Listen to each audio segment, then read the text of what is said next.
What is Elementor and how do you use Elementor on your WordPress website? These are things I'm going to teach you in a jiffy. So let me start with saying that Elementor is a simple page builder you can use to customize your WordPress website. If you install WordPress for the very first time, it comes with a default customizer we known as the Gutenberg editor. You know that when you use Gutenberg to design your website, it doesn't look good.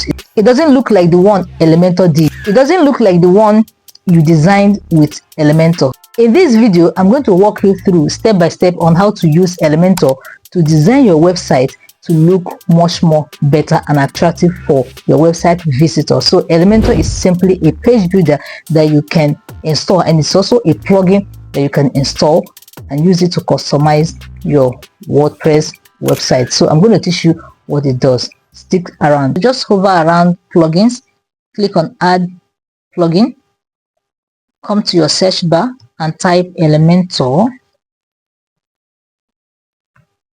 All right, just wait for it to load. This is it. So you are going to click on install. As soon as you click on install, you activate, or as soon as it is installed, you activate. Boom, our Elementor has been installed. Can you see that as soon as we installed Elementor, so many things changed here? This is Elementor. It added templates to this section. It added this Elementor and Elementor templates here. So if you look at here now, in my next video, I'm going to explain what all of these things do in WordPress. But just know that this is a very simple way to install Elementor in your WordPress website. See you in my next video.